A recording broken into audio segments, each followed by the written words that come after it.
اعوذ باللہ من الشیطان الرجیم بسم اللہ الرحمن الرحیم۔ پروگرام صوفی گائیڈنس کے ساتھ میں آپ کا ہوسٹ محمد تصیف آپ کی خدمت میں حاضر ہوں۔ اس پروگرام میں ہمارے ساتھ قبلہ شاہ صاحب معمول کے مطابق آج بھی ہمارے ساتھ موجود ہیں، تو ان سے السلام علیکم کرتے ہیں۔ السلام علیکم شاہ صاحب۔ وعلیکم السلام صاحب، کیسے ہیں؟ وعلیکم السلام، ٹھیک ٹھاک۔ جیسا کہ سب کو پتہ ہے کہ شاہ صاحب کا یہ اپنا پروگرام ہے، ان کے اپنے پروگرام میں ان کو ویلکم کر رہا ہوں، اور میں آپ کا ہوسٹ محمد تصیف آپ کی خدمت میں ایک بات عرض کر دوں کہ کل ہمارا ٹاپک تھا یقین، اور یقین پہ ٹاپک کے جانے سے پہلے میں ایک بات کرنا چاہوں گا کہ یہ پروگرام ڈی ایم ڈیجیٹل کے تعاون سے ایڈورٹائزمنٹ اور انٹرٹینمنٹ کا پروگرام ہے۔ اس پروگرام میں روحانیت اور علم و ذات کی روشنی میں آپ کو بتایا جاتا ہے خالصتاً۔ اگر کسی کے ساتھ کوئی ہیلتھ ایشو ہے تو وہ اپنے ڈاکٹر جی بی سے رابطے میں رہے،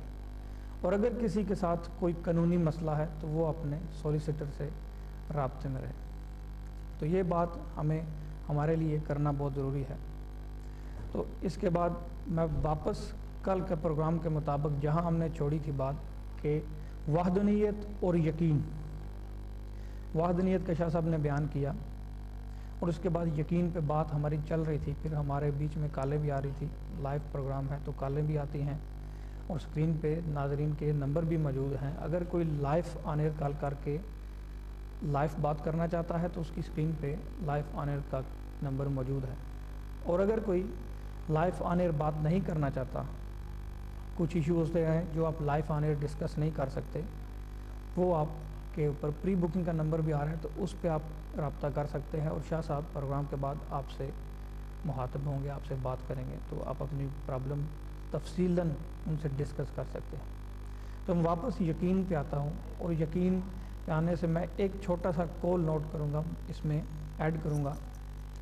کہ کسی نے پوچھا، جناب حضرت علی شیر خدا سے پوچھا کہ اگر کسی کو کمرے میں بند کر دیا جائے تو اس کا رزق کیسے آئے گا؟ تو انہوں نے فرمایا جس طرح اس کی موت آئے گی اسی طرح اس کا رزق بھی آئے گا۔ تو یہ بات چھوٹی سی ہی ہے، بٹ اس میں معرفت ہے بہت حد تک، بہت زیادہ، کہ ہمارے ہاں ہمارے مسلک یا ہم جس چیز میں بلیو کرتے ہیں، روحانیت، اسلام، ہر چیز میں ہم جانتے ہیں کہ ایک نہ ایک دن ہمارا موت کا ضرور ہے، وہ برحق ہے، اور وہ قرآن میں بھی ہے، کل نفس ذائقۃ الموت۔ تو ہر بندہ ایک دن موت کا مزہ چکھے گا۔ تو موت کا کنسپٹ ہے کہ موت ہماری روح باڈی میں سے نکل جاتی ہے، اور وہ ملک الموت نکالتا ہے۔ یہ ہمارا بلیف ہے اور یقین ہے اسلام کے حوالے سے، اس میں بہت حدیث قرآن میں بھی ہے سب جگہ۔ تو چھوٹی سی بات ہے، اس میں بہت سا نقطہ ہے کہ اگر اس بات کا یقین ہے کہ موت ہماری آنی ہے اور وہ ملک الموت نکالے گا، تو پروردگار ہمارے رزق کا بندوبست بھی بند کمرے میں، بند دروازے میں کر سکتا ہے۔ یہ ایک یقین کا کنسپٹ ہے اس میں۔ اور اسی حوالے سے میں چھوٹا سا ایک واقعہ، بالکل چھوٹا سا واقعہ، ہمارے بہت اہل علم اور دانشور لوگ ہیں جن سے میں نے واقعہ یہ سنا، اور اس میں یہ ہے، وہ کہتے ہیں کہ ہم ہوٹل میں تھے، ایک بلڈنگ میں آگ لگ گئی اور ہم اس بلڈنگ سے بھاگ کے جلدی سے باہر نکلے، تو ایک بندہ بھی ہمارے ساتھ باہر نکلا جو نیچے والے پورشن پہ تھا۔ تو جب باہر سے دیکھا اس نے، تو اس کا بیٹا تھا، ایک کمسن تھا، وہ اوپر بلڈنگ میں پھنس گیا۔ تو وہ باہر والی کھڑکی کی طرف جب دیکھا اس نے نیچے، تو اس کے والد نے اس کو آواز لگائی کہ بیٹا جلدی سے چھلانگ لگا دے، میں نیچے کھڑا ہوں۔ تو بیٹے کی آنکھ میں دھواں وغیرہ کی وجہ سے اس کو کچھ صحیح طرح سے نظر نہیں آ رہا تھا، تو اس نے کہا بابا میں آپ کو دیکھ نہیں سکتا۔ تو اس کے باپ نے کہا، اس کے والد نے کہا کہ بیٹا تو چھلانگ لگا دے، میں تجھے دیکھ رہا ہوں، تو جہاں بھی چھلانگ لگائے گا میں تجھے پکڑ لوں گا۔ اس میں بھی ایک یقین کی بنیاد ہے کہ ہم بھی اگر اس چیز کو تصور کر لیں کہ پروردگار ہمارا، ہم جو بھی کریں گے وہ ہمیں پکڑ دکڑ کی طاقت رکھتا ہے، وہ ہمارے ہر چیز میں ہم پہ حاوی ہے، ہماری سوچوں پہ، ہمارے عقل پہ، ہمارے دل پہ، ہماری روح پہ، ہر چیز پہ وہ حاوی ہے۔ تو پھر اس چیز کا جب یقین ہمارے اندر، ہمارے دل میں اتر جائے گا کہ خالق اکبر حاضر ناظر ہے، موجود ہے، اور ایک نہ ایک دن وہ ہمیں جزا اور سزا کا حقدار ہے۔ اگر ہم ثواب لے کے اس کی بارگاہ میں کھڑے ہو جائیں تو وہ حق رکھتا ہے ہمیں دوزخ میں دھکیلنے کا،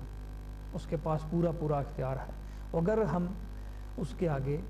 بہت سے گناہوں سے پیش ہو جائیں یا گنہگار بن کے عاجز بن کے پیش ہو جائیں کہ ہم تیرے لیے کچھ نہیں کر سکے، تو وہ اس کا بھی اختیار رکھتا ہے کہ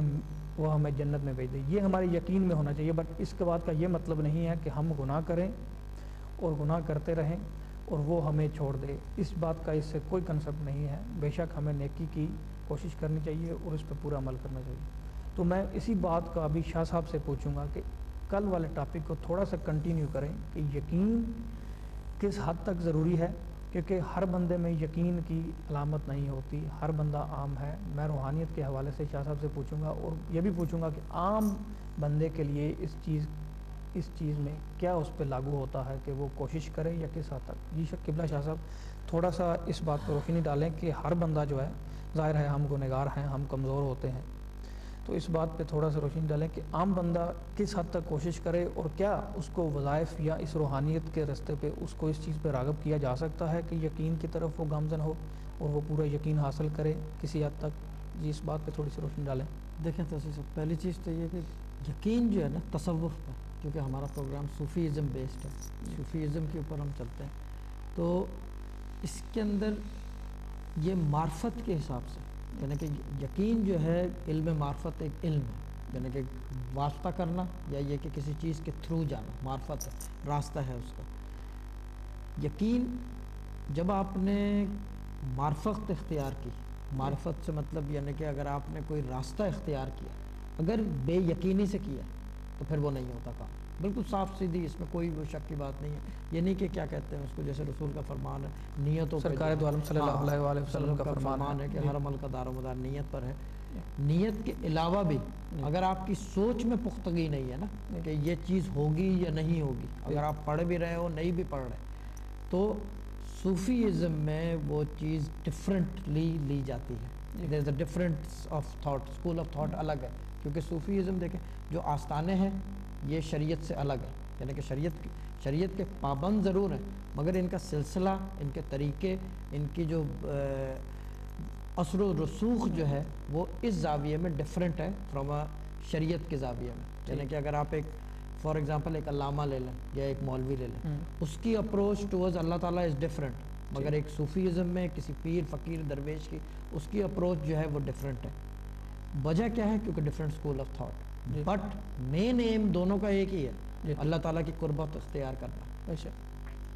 یقین اس کے اندر یہاں چلتا ہے کہ آپ نے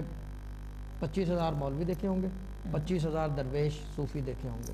ان میں سے کئی اس مقام پہ جاتے ہیں جہاں وہ جانا چاہتے ہیں۔ دیکھیں دوڑ سب کی اللہ کی طرف ہے، کیونکہ چیز یہ ہے کہ جو آدمی قبر کی بات کر رہا ہے کہ مرنے کے بعد آپ کو جنت ملے گی، اچھا وہ بھی کیا کہتے ہیں اللہ کی طرف دوڑ رہا ہے، مرنے کے بعد آپ اللہ تعالیٰ کے کیا کہتے ہیں بالمشافہ ہو گئے نا آپ قیامت کے دن، وہ بھی اللہ کی طرف دوڑ رہا ہے۔ اور جو صوفی ہے وہ چاہ رہا ہے کہ اسی دنیا میں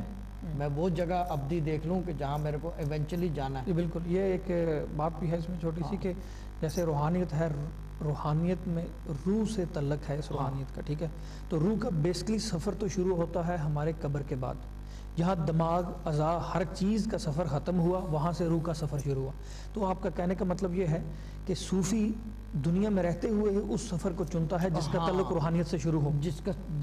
صوفی جو ہے اس وقت جب وہ ڈیسائیڈ کر لیتا ہے کہ میں اللہ کے پیچھے بھاگوں گا، درویشی اختیار کر لوں، فقیری اختیار کر لوں، یا یہ کہ جو بھی راستہ اختیار کرے۔ اچھا راستہ اختیار کرنے کے طریقے کئی ہیں، کوئی یعنی کہ خاندانی ہوتے ہیں، کچھ لوگ جو ہیں پڑھنے پڑھانے سے ہوتے ہیں، کچھ لوگ الگ الگ طریقوں سے کرتے ہیں، مگر الٹیمیٹ ایم ایک ہی ہے۔ جو مولوی ہے، علامہ ہے، ان کا بھی ہے، کوئی منبر پہ بیٹھ کے کر رہا ہے، کوئی مسجد چلا رہا ہے، کوئی کیا کہتے ہیں اس کو کسی جگہ جا کے بیٹھ رہا ہے، کوئی لوگوں کو اکٹھا کر کے کوئی تبلیغ کا کام کر رہا ہے، بیسیکلی وہ سب اللہ کی راہ میں کر رہا ہے، یعنی کہ اس کے اچھا یہاں پہ انفارچونیٹلی ٹاپک سے ہٹ کے ایک بات کر دوں، کیونکہ اتنا کمپلیکسڈ کر دیا ہے سسٹم کہ آستانے اور مسجد الگ ہو گئے ہیں اب، یعنی کہ ان کو یہ پسند نہیں ہے، یہ ان کو پسند نہیں ہے، جبکہ یہ جو اس چیز کو جانتے ہیں، صوفیزم کو، درویشی کو اور تصوف کو، ان کو پتہ ہونا چاہیے کہ شریعت کے بغیر تصوف اور صوفیزم اور کوئی چیز لاسٹ نہیں کرتی۔ بے شک اس میں تو کوئی دو رائے ہے ہی نہیں، ہاں کوئی راستہ ہی نہیں ہے۔ یہ